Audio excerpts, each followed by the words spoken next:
CWPA Remote Professional Edition,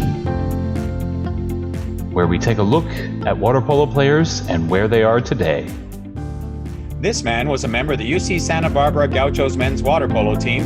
After graduating with degrees in history and Black studies, he began a career of multiple careers. And now he is, among other things, the head of the San Francisco Friends School. I'm so very pleased to be joined today by Clarke Weatherspoon. Clarke, thanks so much for agreeing to appear on CWPA Remote. Yeah, George, thanks for having me. It's an honor. Well, it's an honor to have you. And let's start right away. How and why did you end up at UC Santa Barbara? There were two reasons. One was I really wanted to move to California. I grew up primarily in New Hampshire. I wanted to move to California. I got my acceptance letter in the middle of a blizzard. I went to my dad's office and I said, "Hey, I'm moving to California." Absolutely not. But we had a series of conversations and we talked a lot about it, and it was clear that going to California was a great idea. I also talked to my high school water polo coach about potentially playing there, and that was why I had applied in the first place. Even though I wasn't sure that I was going to play, that was a school that we had identified as I could potentially be a player there, and it was a great choice. And do you remember your first practice? Yeah, I never played water polo outside, and so I remember showing up at campus pool, UCSB. I had called Joe O'Brien, and talked to him about, playing, showed up for the tryout, had kind of a funny introduction with Joe. Joe didn't know that I was Black. He was really shocked, but in a really loving way, sort of shared his surprise, but also his excitement, which was the beginning of a great relationship that I have with Joe O'Brien to this day. But showing up, 4 p.m, campus pool. It was a hot day in August, and it was a tryout. And I was just really excited to be there. I was pretty intimidated, but when you jump in the water and you get a chance to play and swim, a lot of things equal out. And I ended up making the team about a week later, and it was a really wonderful experience. And what about your first game? So what's most interesting is that I played 2 years of UCSB water polo, and I never played in a game, primarily because I was injured the whole time. And that was what caused me to stop playing. I was really dedicated to my studies, and I had spent, the better part of 2 years training a lot, right? So I played a ton of scrimmages, played off-season games, traveled with the team, did all those things, but was just hurt so much. And I was kind of looking at, I was about to start a double major my sophomore year. And it was a question of, do I have time to continue to rehab all these injuries, or do I need to retire? So I never played in a game. I have no college water polo stats, which is actually pretty amazing. I have a college letter. I redshirted my first year because of an injury. And then my sophomore year, I got a series of concussions and had to stop playing. Oh, sorry to hear that. But look at it this way. You never made a mistake in college water polo. It's true. It's true. So actually kind of a foreshadowing to my coaching career. We were playing 20 and under nationals. We were playing Stanford in the finals. And Joe got red carded in the final game. And he looked at me and he gave me his clipboard. He said, "Clarke, you're in charge." He walked off the deck. So that was the beginning of my illustrious coaching career. And would that be one of your best memories of your time with the Santa Barbara water polo team? It's really interesting. I think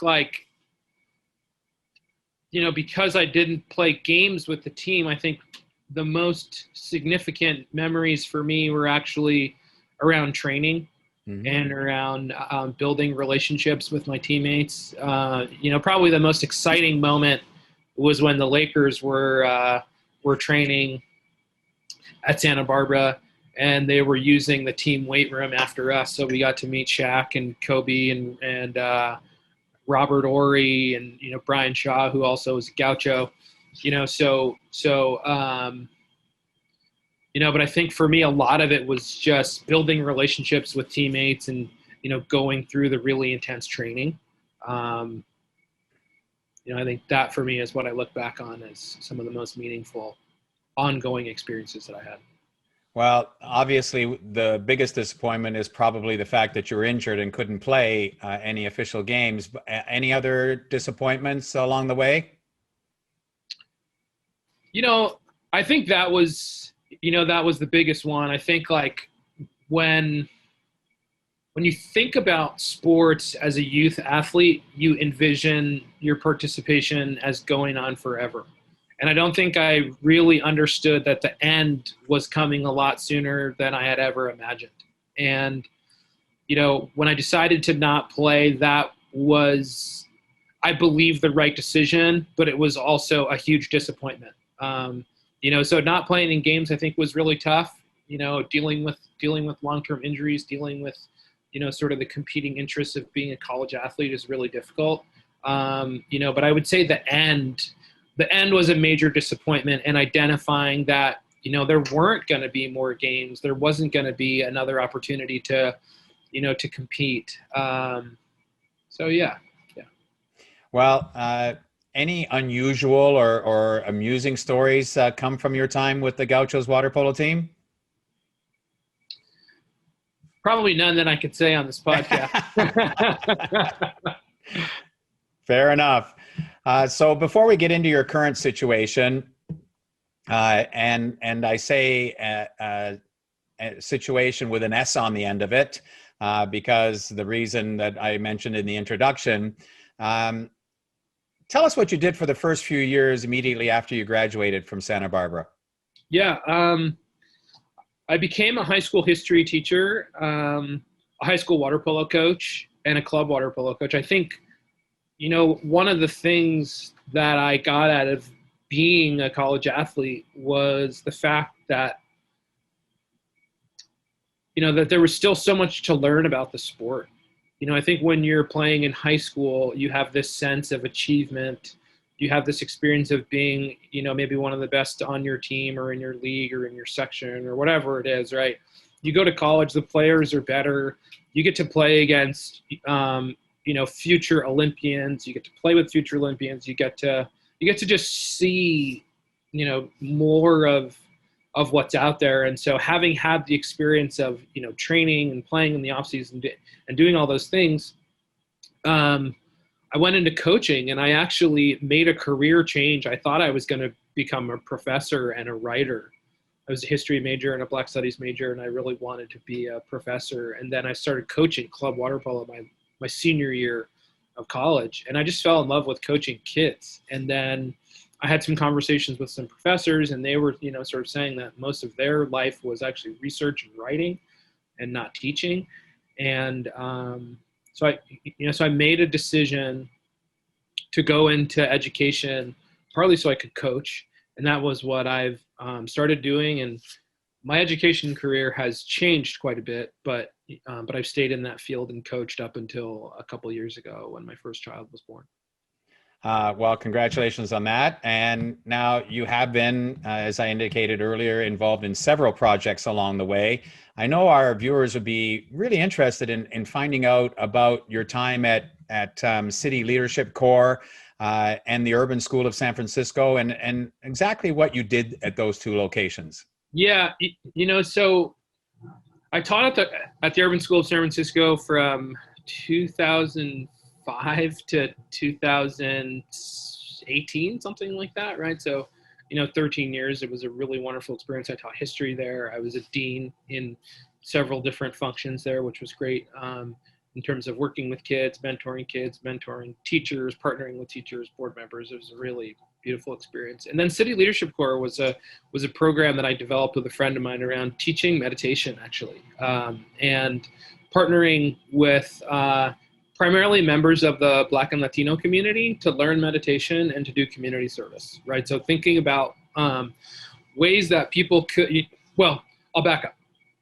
One of the things about, like yoga classes, meditation classes, is that they're often really expensive, right? So if you want to do them, it's something that you need a lot of money to do over an extended period of time.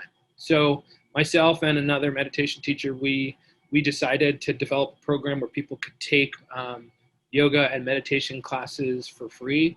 And the exchange, I suppose, was that they would do fundraising and they would do community service for an organization that was a part of their community, right? So they were able to pick an organization that they really liked, they really valued.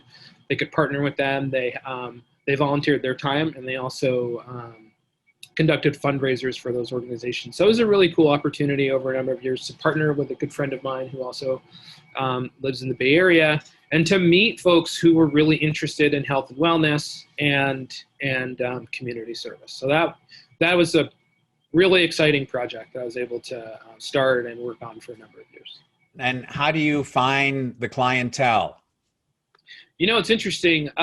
People are really excited about taking care of themselves.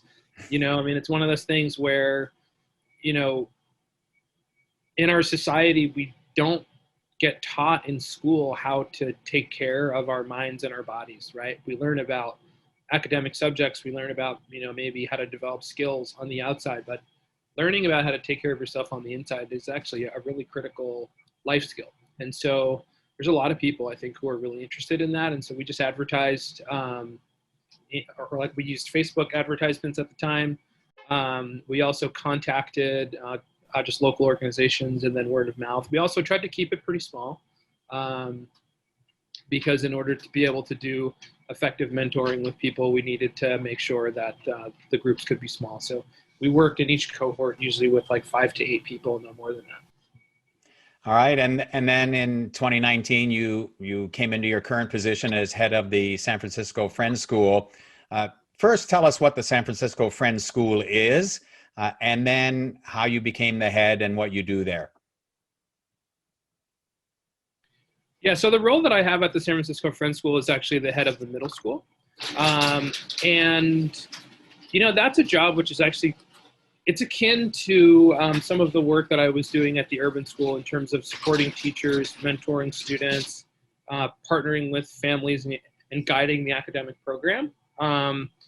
Certainly as the head of a division of a school, it's a much greater level of responsibility that you have, right? So as a dean, I was managing a smaller, sort of segment of the school, and as what we call a division head, there are 200 students in that division, and I partner with 30 adults to run the academic and co-curricular program.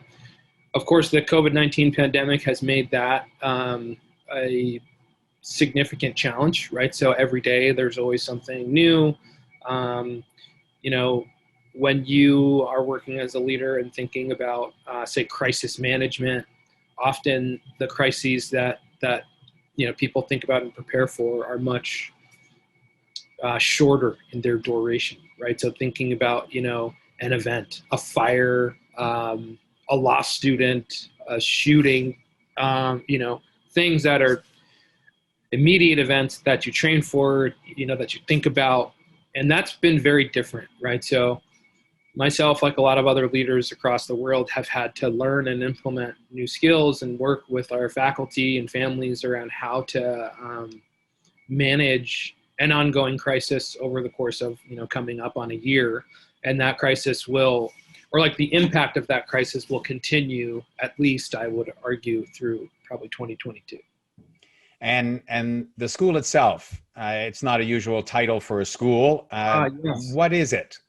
Yeah, so the school is a Quaker school, so the Society of Friends, right? So the CWPA viewers who are, from places like Pennsylvania would be familiar with Quaker schools. Mm-hmm. Quaker education is a centuries-old tradition that's really guided in helping people understand that all of us have that which is of God, right? And that we all have an inner light, which is in both direct communication with truth, but is also called to testify to the highest qualities of ourselves and other people. for me, it's a really beautiful educational tradition to step into. I'm not a Quaker myself, but to be able to work in a professional space where I would say that it's very non-dogmatic, but also deeply spiritual. We practice silence as a community, so we have a Quaker meeting every week. Our meetings are guided by Quaker practices. We try to practice Quaker decision making as much as is possible and appropriate in the school setting.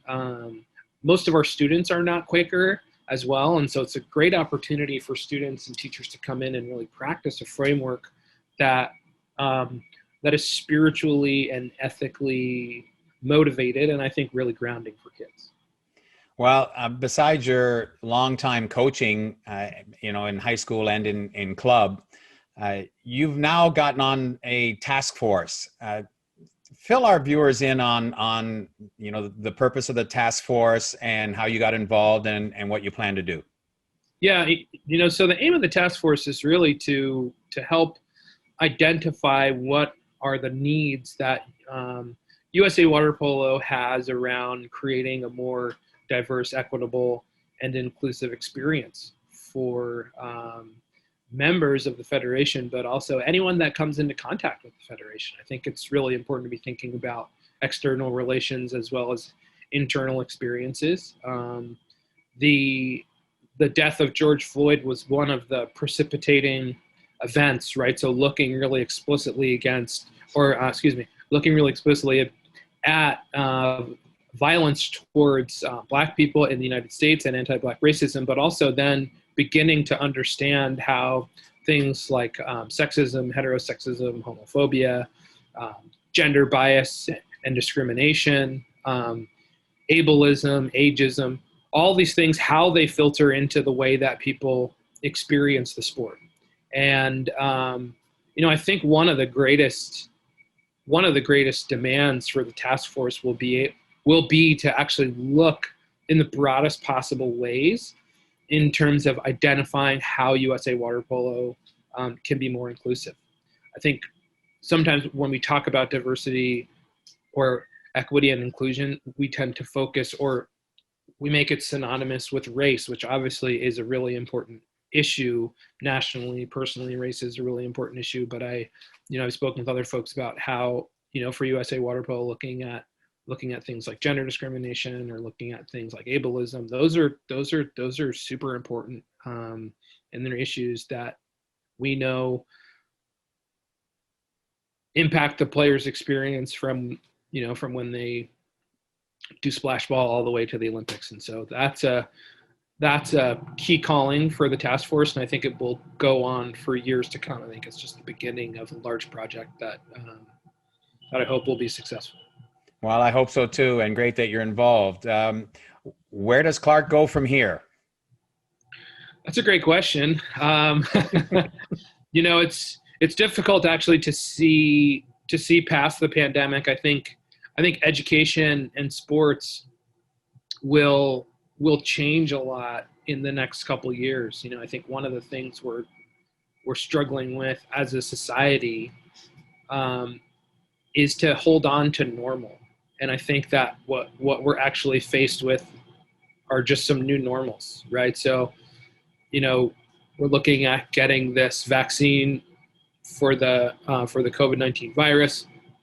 For me, as someone who works in a K-8 school, right now there's no one in my school who is actually eligible to take that vaccine, right? And so, the teachers are all over 16, but the vaccine right now is for 16 and up.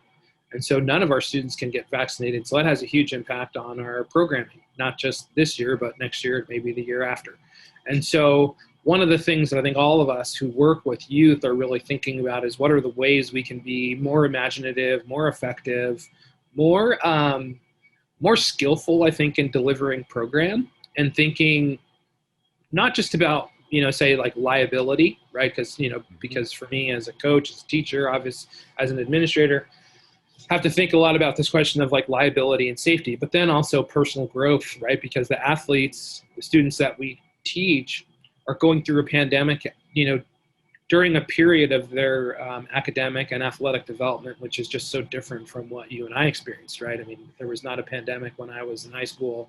We were able to, travel and play and do all those things. And right now those things are interrupted. So I know the tendency is to try to go back to normal. But I think for me, when I think about next steps, it's really about identifying new ways of delivering meaningful experiences to students and to athletes in the safest possible way, and sort of projecting out, some of those needs for change over the next couple of years. And that's a challenge because when you look, say, like at college sports, a lot of colleges, but not all, they have such high testing capacity. They have the ability to support athletes and students in ways that, say K through 12 programs often don't.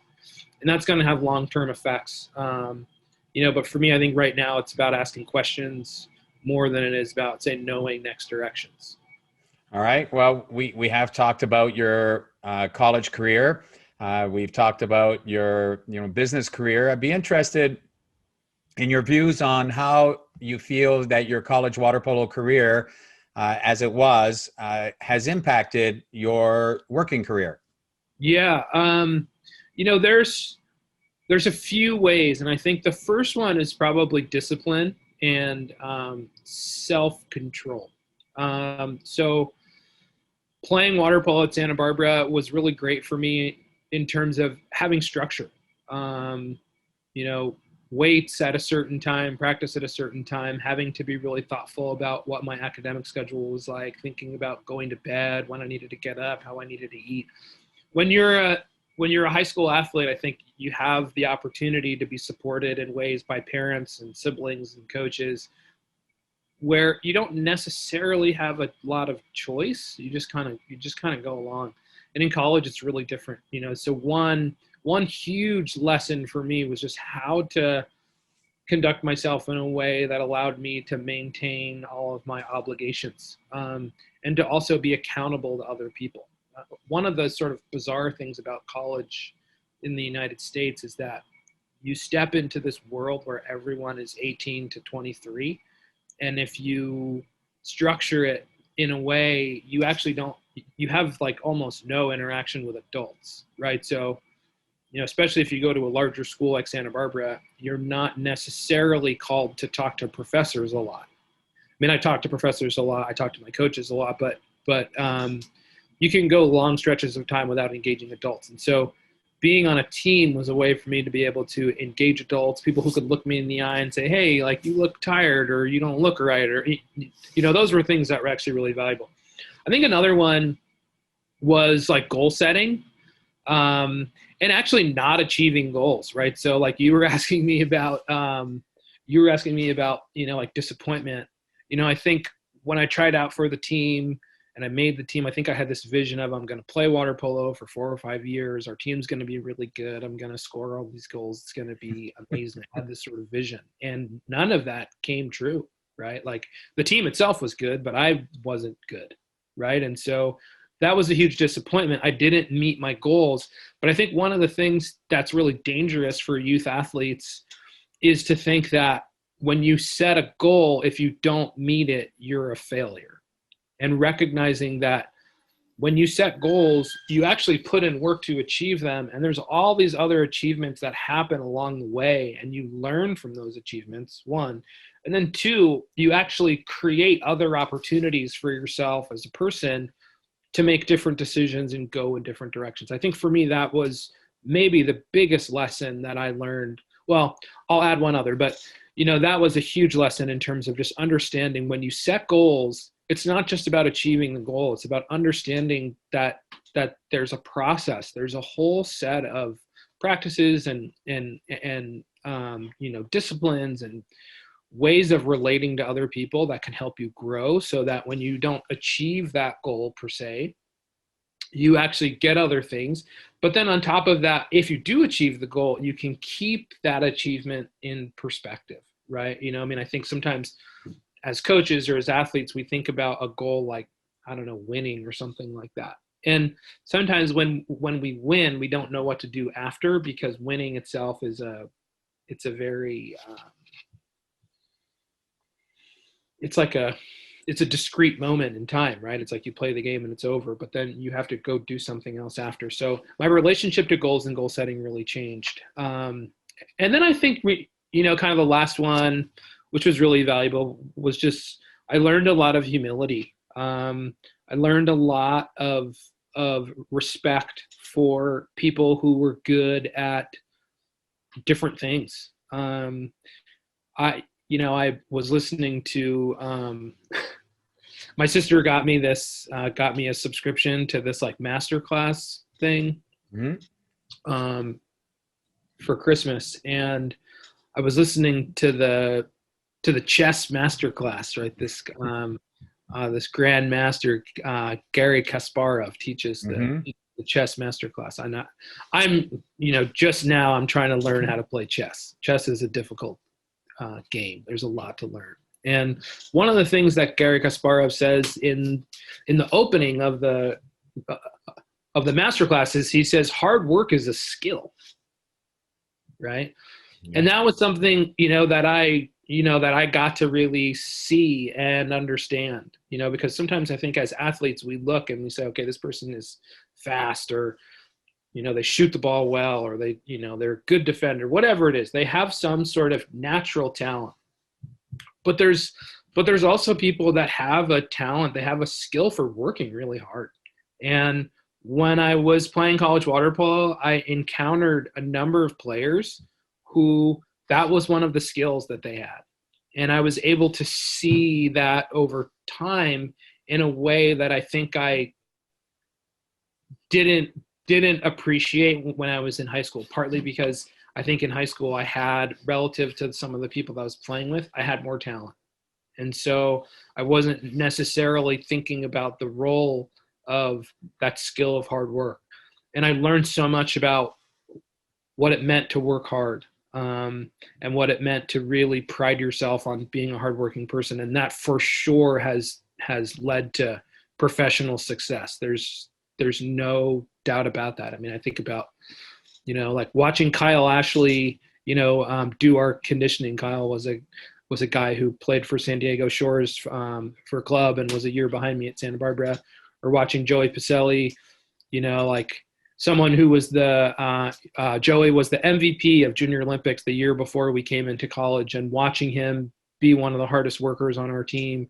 Or talking to, there was a fifth-year senior named Eric Schulten who was South African, and I spent a ton of time talking to him about his experiences of being injured, because we actually spent a bunch of time injured together, and talking to him about hard work and what it meant to play for different coaches and play in different parts of the world. It was just a really interesting opportunity to think about performance and athletics, and how understanding the way that people approach a challenge, how they apply effort, and the way in which that can help you grow as a person aside from any other talents and skills was a huge education for me that I definitely would not have been able to absorb at a younger age. And I've been able to apply not just to my coaching, but to my teaching, and the way that I think about the teachers that I work with, parents that I work with, and how I try to sit down and do my own work.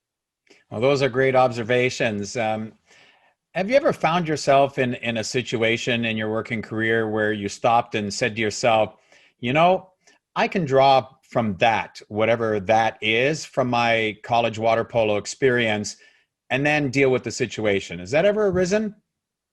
Yeah. I think it comes back, to what I was just saying about hard work and effort, right? Like, there are situations, and certainly they've come up with this pandemic, where I felt like, this problem can't be solved, or I just want to stop, right? And I think one of the things that water polo does for players, and one of the things I definitely have talked to my own players about, is that when you get to a place of discomfort, one of the things that is natural to want to do is to retreat back to comfort, right? And when you're playing water polo, you're mentally and physically under high levels of stress. right? Like you Hmm. can barely breathe. Someone's just kicked you. Your face is in the water. You're trying to find you're trying to find the ball. Like, whatever it is, there's so much happening. And the idea, one, that when you're in a stressful situation, it's really important to catch your breath and relax a little bit.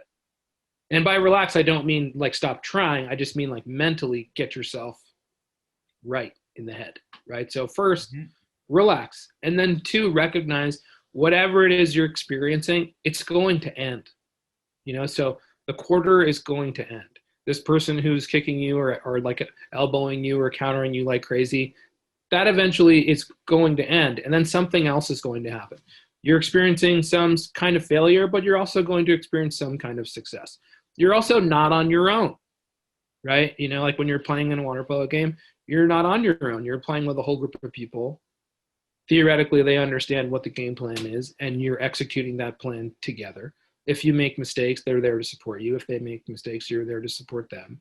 And you're going to learn from whatever it is that happens. Those are things that for sure I've experienced. I've actually been able to think back on, my time as a player, my time as a coach, and say, oh, okay, this is actually a moment where that learning is directly applicable, for sure. All right. Well, that's great to hear. Oftentimes, interviewers will ask people when they're adults, obviously, and they're interviewing them, to give advice to their younger selves. But in my case, I like to approach it the exact opposite way. So what would Clarke Weatherspoon, the UC Santa Barbara Gaucho water polo player, say to Clarke Weatherspoon, the head of San Francisco Friends School? That's a great question. I think I would say, as an 18-year-old, that you're going to end up in a really logical place, and it makes a lot of sense. Which I say that because there's been so many twists and turns from when I was 18 years old playing college water polo to now, 23 years later. But it actually makes a lot of sense. Like when I talk to my siblings, when I talk to my parents, when I talk to friends, and they tell me, and I talk to them about the things I'm doing now, they're all like, yeah, of course, that makes perfect sense. At the time, I don't think I would have thought that. Okay. Well, last question. We have lots of viewers that are in high school watching along with their parents, and they're thinking about going to college. And we have college students that are watching that are thinking about careers, working careers after completing college. What advice would you give to them about college water polo, and ultimately working career? Yeah, that's a good question. I think for high schoolers, I would say, two things. One, I would say really focus on your fundamentals. It's so important to focus on your fundamentals because those become, as you move up through the ranks of the game, it gets faster. The decision making needs to be quicker. Your precision needs to just be that much greater. So when your fundamentals have to be relearned in college, then it can make it more challenging, right? So one, focus on your fundamentals. Two, develop your leg strength. It's really, really, really important. Having a strong base, strong legs in water polo is critical. I think it's the most important thing. And then, for college players, I would say, one, your grades really matter, right? So people, and I don't know where this advice comes from. In high school, you need good grades to get into college. That's obvious. No one's ever asked me for my high school grades. Once I got to college, I don't think I ever had, or I think I had to show my high school grades once in college. But since I graduated college, I've been asked for my college grades numerous times, right? So many jobs that I've applied to, and maybe this is connected to the fact that I still work in schools and academics, but I've been asked for college transcripts on numerous occasions. So first and foremost, your college grades matter. If anyone ever tells you that they don't, they're not telling you the truth. get good grades, hit the books. I went to the library every day in college. That's actually not an exaggeration. I went to the library every single day.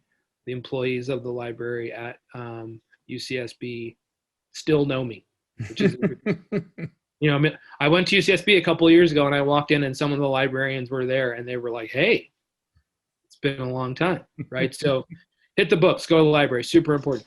And then I would say you need to make sure that you're connected to adults at the school, right? So your coaches need to know you as a person.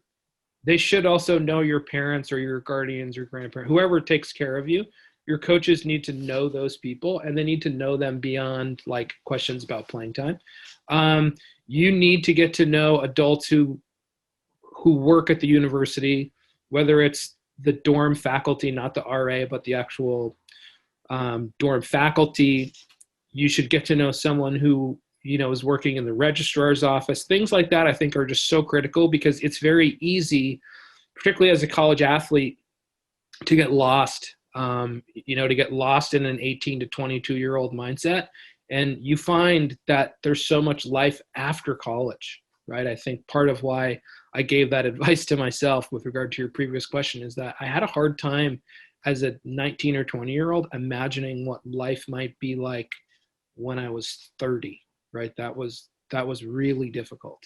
But building relationships and connections to older adults helped me get a better understanding of some of the skills I needed to develop and some of the questions I needed to be asking around where I wanted to go next. And then, finally, I would say professionally, what I think is really important is identifying the difference between